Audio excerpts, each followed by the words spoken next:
ស្វែងយល់ពីការធ្វើតេស្តស្តង់ដារប្រេងម៉ាស៊ីនដើម្បីជ្រើសរើសប្រេងម៉ាស៊ីនឲ្យបានត្រឹមត្រូវ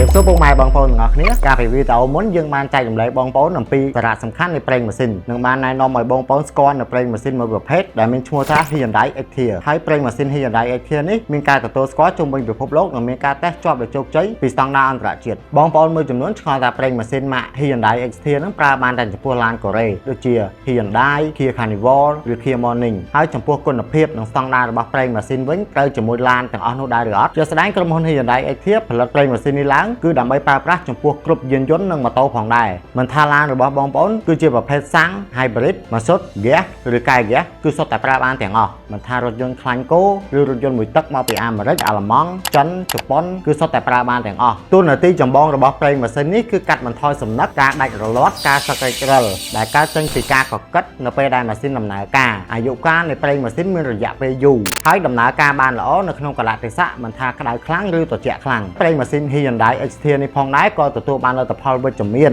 ក្នុងការតេស្តរបស់ស្ថាប័នអន្តរជាតិមួយចំនួនដូចជាទី1 API SP American Petroleum Institute ស្ថាប័នរបស់អាមេរិកមួយនេះធ្វើតេស្តទៅលើភាពសំណឹករបស់ម៉ាស៊ីនដែលប្រើប្រាស់ប្រេងម៉ាស៊ីនណាមួយការតេស្តទៅលើម៉ាស៊ីនដែលបំពាក់មកជាមួយ Turbo Supercharged ស្វែងរកកកនិងភាពល្អិតនៅក្នុងម៉ាស៊ីនធ្វើតេស្តទៅលើអាយុកាលរបស់ប្រេងម៉ាស៊ីនការកកិតរបស់ម៉ាស៊ីនជាមួយនឹងខ្សែពានឬខ្សែលកាមជាដើមទី2 Isaac GF6ស្ថាប័នអន្តរជាតិការតេស្តទៅលើបញ្ហាដែលតែងតែកើតមានចំពោះម៉ាស៊ីនឡានសម័យទំនើបដែលម៉ាស៊ីនឡានទាំងអស់នោះភាគច្រើនបំពាក់មកជាមួយ Turbo Charge ការធ្វើតេស្តការសឹករិចរិលក្នុងម៉ាស៊ីននិងក្នុងពីស្តុងជាដើមដូចជាដងយេនដងរវៃការតេស្តទៅលើបញ្ហាដែលបង្កឲ្យមានម៉ាស៊ីនឡើងកម្ដៅឬ engine overheat ជាដើមទី3 ACEA C316 ស្ថាប័នរបស់អឺរ៉ុបស្ថាប័នមួយនេះគេតេស្តទៅលើភាពធន់របស់ស៊ីឡាំងនិងពីស្តុងដែលប្រើប្រេងម៉ាស៊ីនណាមួយស្វែងរកបញ្ហានិងគុណភាពរបស់ប្រេងម៉ាស៊ីនដែលប្រើប្រាស់ទៅលើម៉ាស៊ីនដែលមានបំពាក់មកជាមួយ Turbo និងម៉ាស៊ីនឡានដែលងាយនឹងកើនសីតុណ្ហភាពស្វែងរកផ្សែងបំពុលតេស្តទៅលើ Carbon Emission ដែលប្រើប្រាស់ទៅលើឡានម៉ាស៊ូតទី4 JASO ស្តង់ដាររបស់ប្រទេសជប៉ុន